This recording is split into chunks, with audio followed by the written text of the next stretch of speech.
Assalamualaikum warahmatullahi wabarakatuh. Di sini saya Siti Umariah NIM 1 dari kelas EPPA akan menjelaskan terkait dengan materi ujian tengah semester saya, yaitu dengan judul Fungsi Produksi Frontir Stokastik Cobb Douglas pada tingkat produksi jagung di Madura. Untuk selebihnya, mari kita simak pada video kali ini. Sebelum kita melangkah terlebih jauh, alangkah lebih baiknya kita perkenalkan terlebih dahulu terkait dengan fungsi produksi frontir. Jadi di sini fungsi produksi frontir stokastik Cobb Douglas itu apa sih gitu? Di sini fungsi produksi frontir merupakan suatu alat analisis yang digunakan untuk mengestimasi atau memperkirakan batas produksi frontir dan juga mengukur tingkat dari efisiensi suatu produksi. Nah, berikut ini adalah tabel input dari produktivitas jagung di Madura, di mana di sini saya menggunakan 120 responden dengan tipe data cross section, di mana cross section ini lambangnya adalah angka 1. Lalu untuk variabel dependennya yaitu produktivitas jagung di Madura, dan juga untuk variabel independennya di sini saya menggunakan 4, yaitu ada benih, tenaga kerja, pupuk kandang, dan juga pupuk fosfat. Selanjutnya adalah hipotesis.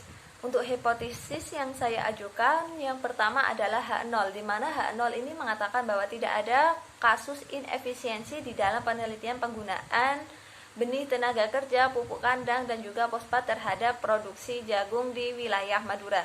Sedangkan H1-nya yaitu terdapat kasus inefisiensi di dalam penelitian, yakni penggunaan benih, tenaga kerja, pupuk kandang, dan juga fosfat terhadap produksi jagung di wilayah Madura. Selanjutnya adalah data output. Di sini saya mengolahnya menggunakan analisis frontir. Untuk data outputnya bisa kita menengok pada the final mule estimate R, di mana di sini terdapat sebuah tabel yang terdiri dari koefisien, standard error, dan juga T-ratio ataupun T-hitung. Untuk ke bawahnya itu ada beta 0 sampai beta 4, di mana beta 0 itu merupakan konstanta, beta 1 itu melambangkan variabel independen yang pertama yaitu benih, beta 2 yaitu variabel independen kedua yaitu tenaga kerja, beta 3 yaitu pupuk kandang, dan beta 4 yaitu pupuk fosfat.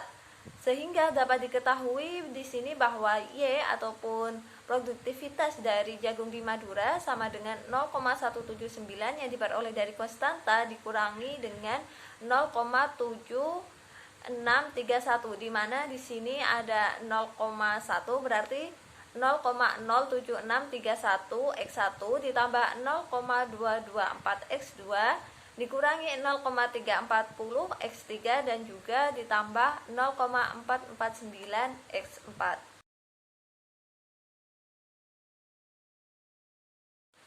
Dan juga dari tabel di atas dapat diketahui bahwa nilai dari LR-nya yaitu 0,51338879E plus 01, ataupun ini karena ada plus 1 sehingga angkanya komanya itu ke belakang. Jadinya 5,1338879 ataupun bisa dibulatkan dengan 50.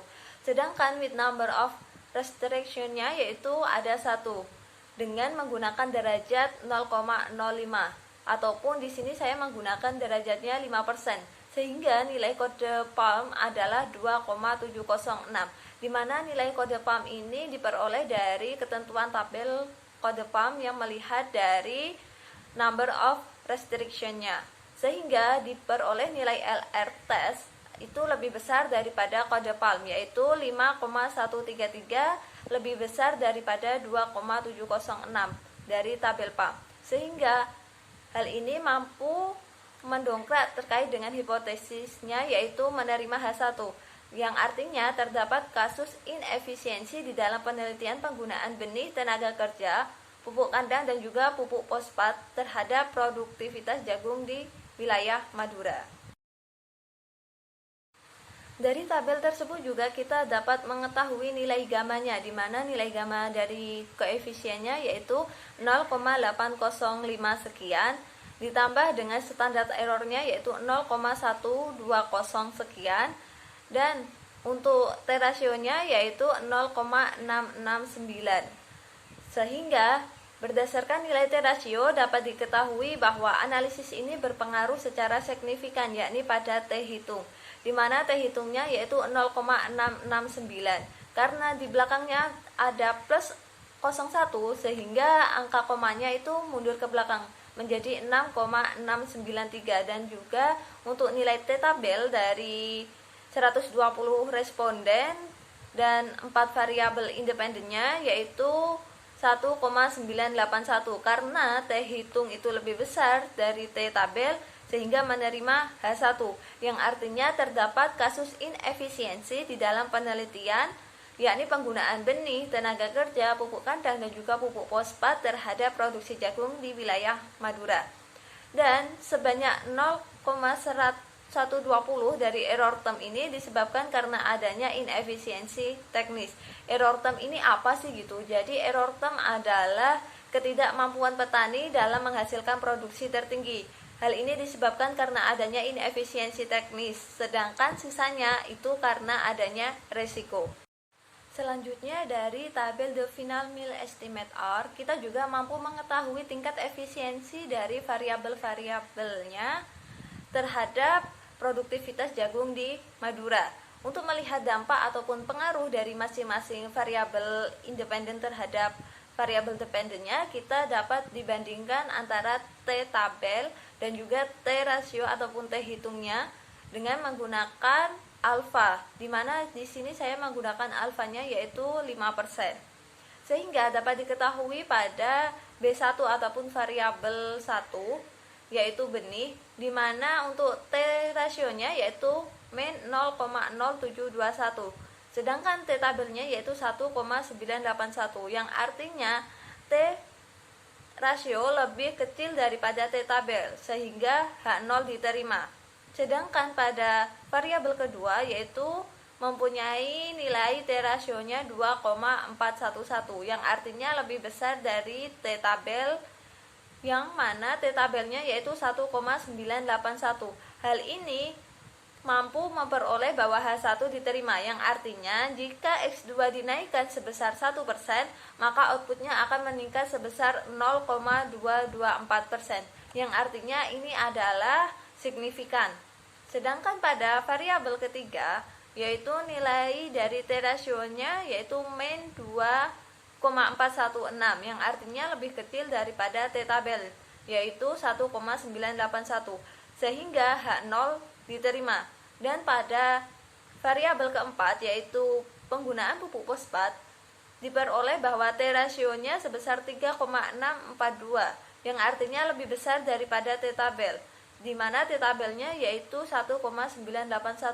Hal ini mampu menerima H1, di mana artinya jika S4 dinaikkan sebesar 1%, maka outputnya akan meningkat sebesar 0,449%. Selanjutnya adalah data output tingkat efisiensi antar responden, di mana di sini technical efficiency estimate ini merupakan data output, nilai dari data output secara keseluruhan dari 120 responden dan juga ada rata-rata dari 120 responden tersebut. Dari tabel tersebut dapat diketahui seberapa sih tingkat efisiensinya dari masing-masing responden. Di sini untuk nilai tingkat efisiensi teknis yaitu lebih besar daripada 0,8, maka petani itu akan dikatakan efisien dalam berusaha taninya. Berdasarkan data di atas dapat diketahui bahwa dari 120 responden di wilayah Madura yang memproduktivitas jagung, hal ini dapat diketahui bahwa pada petani dengan nomor responden 48, terus 65, 72, 75, 88, 94, dan 96 itu sudah efisien dalam usaha pada jagungnya. Sedangkan yang lainnya itu petaninya itu masih belum efisien dalam berbudidaya jagungnya. Dan dapat diketahui dari rata-rata 120 responden tersebut dapat diketahui bahwa nilai min efisiensinya yaitu 0,5482 sekian, yang artinya hal ini lebih kecil daripada 0,8. Sehingga dapat disimpulkan bahwa dari 120 responden itu masih belum efisien dalam berbudidaya jagung, atau terdapat kasus inefisiensi penggunaan benih, tenaga kerja, pupuk kandang, dan juga pupuk fosfat terhadap produktivitas jagung di Madura. Dari nilai min efisiensinya dari 120 responden tersebut, kita bisa menggambarkannya dengan kurva produktivitas jagung di Madura, di mana di sini ada lambang X. Lambang X ini merupakan titik batas antara inefisiensi dan juga noise. Noise ini merupakan tingkat efisiensinya, di mana di sini berhubung nilai min dari 120 responden yaitu 0,5482. Hal ini membuat terjadinya kasus inefisiensi karena 0,5482 itu lebih kecil daripada 0,8. 0,8 merupakan nilai dari efisiensi tingkat teknisnya, sehingga dapat disimpulkan bahwa kurvanya yaitu berada pada garis inefisiensi. Jadi cukup sekian pemaparan dari mini riset saya terkait dengan ujian tengah semester EPP. Kurang lebihnya saya memohon maaf. Wassalamualaikum warahmatullahi wabarakatuh.